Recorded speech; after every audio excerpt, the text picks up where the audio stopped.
Good morning. Today is February 3, 2026, Tuesday.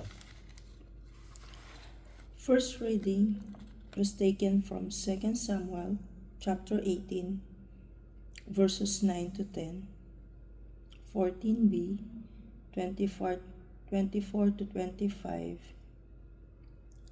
30 to 19, 3. In those days, Absalom happened to meet the servants of David. Absalom was riding in his mule, and the mule went under the thick branches of a great oak, and his head caught fast in the oak, and he was suspended between heaven and earth, while the mule that was under him went on. And a certain man saw it and told Joab, Behold, I saw Absalom hanging in an oak. And Joab took 3 javelins in his hands and thrust them into the heart of Absalom, while he was still alive in the oak. Now David was sitting between the 2 gates, and the watchman went up to the roof of the gates by the wall. And when he lifted up his eyes and looked, he saw a man running alone. The watchman called out and told the king, and the king said, If he is alone, there is news in his mouth. Turn aside and stand here. So he turned aside and stood still. And behold, the Cushite came. And the Cushite said, Good news for my lord the king. For the Lord has delivered you this day from the hand of all who rose up against you. The king said to the Cushite, It is well with the young man Absalom. And the Cushite answered, May the enemies of my lord the king and all who rise up against you for evil be like the young man. And the king was deeply moved and went up to the chamber over the gate and wept. As he went, he said, O my son Absalom, my son Absalom, would that I had died instead of you, O Absalom, my son, my son. It was told Joab, Behold, the king is weeping and mourning for Absalom.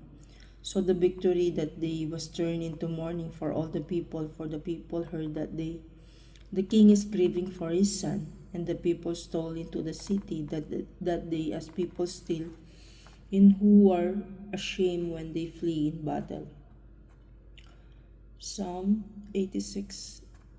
Turn your ear, O Lord, and answer me. Turn your ear, O Lord, and answer me, for I am poor and needy. Preserve my soul, for I am faithful. Save the servant who trusts in you, my God. Turn your ear, O Lord, and answer me. Have mercy on me, O Lord, for I cry to you all the day long. Gladden the soul of your servant, for I lift up my soul to you, O Lord. O Lord, you are good and forgiving, full of mercy to all who call to you. Give ear, O Lord, to my prayer, and attend to my voice in supplication.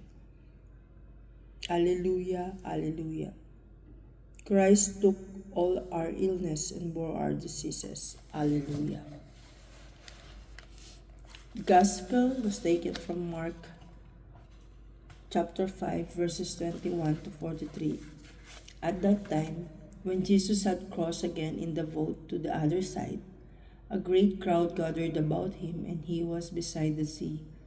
Then came one of the rulers of the synagogue, Jairus by name, and seeing him, he fell at his feet and implored him earnestly, saying, My little daughter is at the point of death.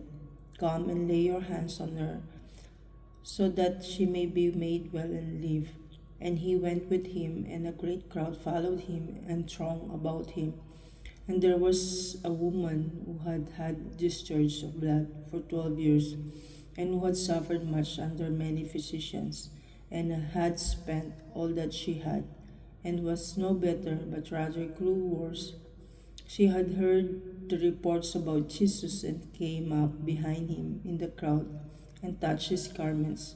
For he said, If I touch even his garments, I will be made well.